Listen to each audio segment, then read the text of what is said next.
কি তুই জার্সি পরে যাবি না? জার্সি বাস করে থোকা কোরআনটাই কয় কিছু মানে কেন খাইতে জামা পেন্সি ঠিক আছে বেড়াতে এসে ঘরে বসে থাকলে হবে, চলো ঘুরে আসি।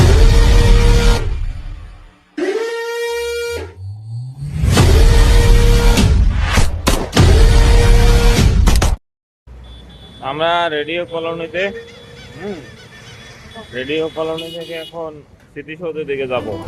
মূলত যাওয়ার প্ল্যান করছিলাম হইলো বিজয় সরণি যাব, সংসদ ভবনে যাব, তারপরে হলো জিয়া উদ্যান যাব, কিন্তু সাভার থেকে অনেক দূরে হওয়াতে এবং বৃষ্টি বাদলের চাপ থাকাতে সাভারের আশেপাশে কোনো দর্শনীয় স্থানে যাব। তো সাভারের আশেপাশে দর্শনীয় স্থানের মধ্যে স্মৃতিসৌধ সবচেয়ে সুন্দর এবং অন্যতম আকর্ষণীয় একটা দর্শনীয় স্থান। যদিও এর আগে অসংখ্য অগণিতবার ঢাকা আসা হয়েছে, কিন্তু এর আগে কখনোই স্মৃতিসৌধে আসলে ঘুরতে যাওয়া হয় নাই। তো সেই চিন্তা ভাবনা থেকেই অনেক আগ্রহ করে স্মৃতিসৌধের দিকে রওনা আর কি।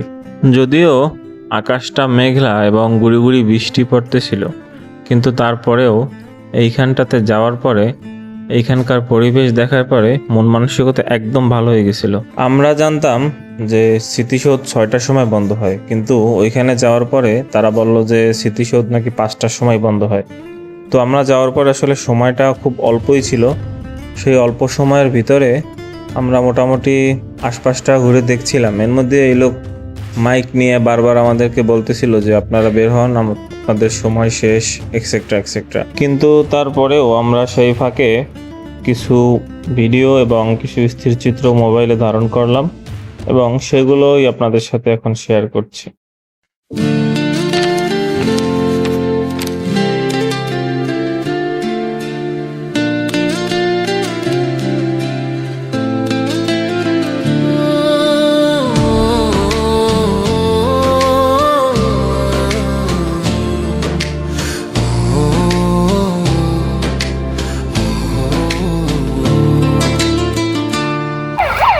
ওই শব্দ শুনতে আছে, ডাইলের মাতবাড়ি চালায়।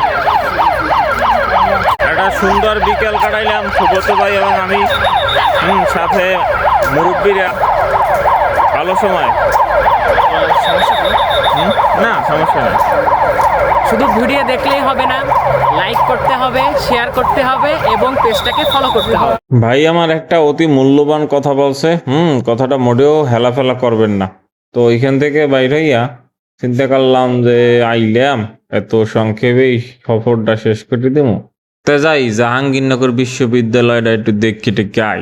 গেলাম গেটে, প্রান্তিক কি দোকান ফোকান নামাই দিয়েছে, এই গেট দিয়ে ঢুকতে হইবে। তো বললে কই ঢুকলাম ভিতরে, ওরে বাবা রে বাবা, একই বিশ্ববিদ্যালয়ে আইছি না বাগানের মধ্যে আইছি। যাইয়ে যেখানে চাই আর যেদিকেই চাই দেখিলি বাগান আর বাগান। এই বাগানের ফাঁকে ফাঁকে হয়েছে বিল্ডিং, এই হয়েছে ইউনিভার্সিটি, বুঝছেন? এটা হচ্ছে পাখপাখালির একদম অভয়ারণ্য। আপনি যদি এখানে আসেন একদম আপনি সবুজের মাঝে হারাইয়া যাবেন, বুঝছেন? এই এর মাঝখানে মাঝখানে সুন্দর সুন্দর বাগান, সুন্দর সুন্দর বিল্ডিং, এরপরে আবার মনে করেন যে রাস্তাঘাটেও সুন্দর আছে। এই যে লেক আছে, লেকের মধ্যে আবার পদ্ম ফুল ফোটে, মানে একটা নানাস্তানি কাহিনী।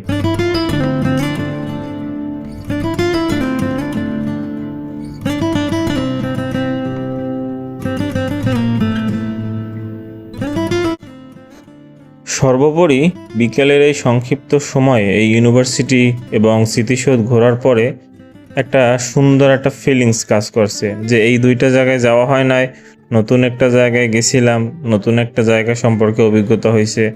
আসলে সময় এবং সুযোগ পাইলে নতুন নতুন জায়গায় ঘুরতে যাওয়া উচিত।